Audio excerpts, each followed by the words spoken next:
Dobrý deň, moje meno je Lubomír Kunaj a dneska sa nachádzame v hoteli Damian v Jasnej v Nízkych Tatrách.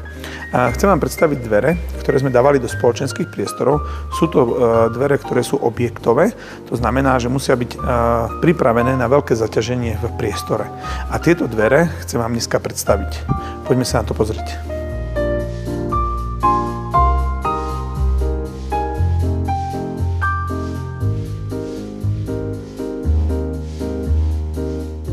V spoločenských priestoroch hotela architekti dbajú na interiérový dizajn. Tu práve vidíme, že sme integrovali dvere, ktoré sú do kumbalku. Je to v dihovanom prevedení, takisto steny sú obložené dihovanými panelmi. Tieto dvere sú reverzné, tlačné a majú integrovaný samozatvárač, majú v sebe výsuvný prach a takisto špeciálne madlo, ktoré vlastne aby im esteticky hralo v celom hoteli. Plynulo na to naväzujú unikové dvere, požiarne unikové dvere, ktoré sú vybavené vlastne panikovým kovaním. Je to v čiernej farbe, skryté panty a takisto samozatvárač. Po otvorení týchto dverí vlastne vždy sa zatvára najprv pasívne krydlo a potom aktívne krydlo. Je na to koordinátor zatvárania a takisto samozatvárač.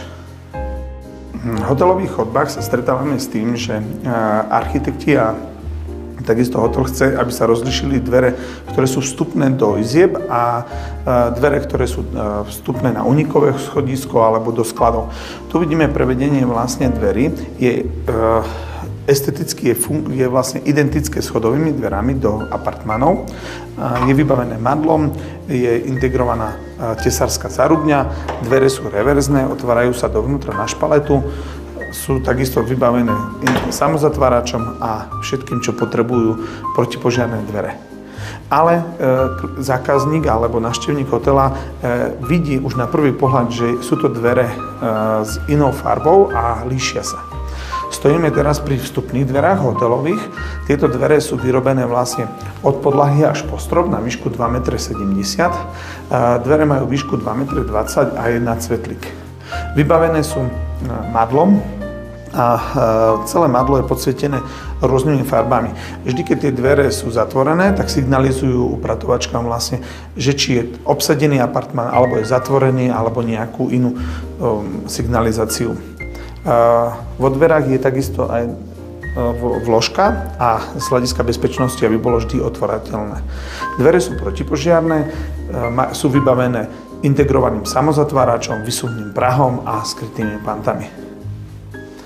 Tu práve vidíme plynulý prechod vlastne z dverí do steny, ktorú chceli architekti dodržať a otváranie vlastne týchto dverí je pomocou karty, tak ako štandardne býva na hoteloch, ale tu je karta vlastne, alebo snímač je vlastne označený na vedľajšom paneli.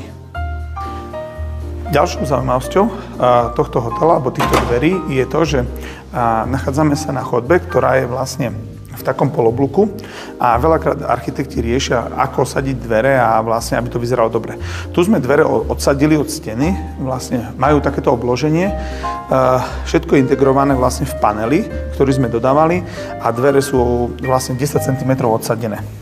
Tieto dvere vlastne kompletne na týchto chodbách sú robené takýmto spôsobom a vytvárajú takýto zaujímavý efekt. Keď pôjdeme ďalej, vlastne, tak vidíme, že oni tak trošku vychádzajú z tých stien. Plynulo naväzujú na to ďalšie dvere, napríklad ako tu, unikové dvere, ktoré sú zasa tlačné a vyprevádzajú nás vlastne z hotela, alebo prechádzame do ďalšej časti hotela. Zhruba asi toľko o zaujímavých veciach, ktoré sú atypicky riešené a naša firma sa tým zaoberá, že dokáže riešiť aj takéto veci, ktoré vlastne sú špecifické v tých hoteloch alebo vlastne takýchto točených chodbách. Ďakujem za váš čas a vidíme sa pri ďalšom videu.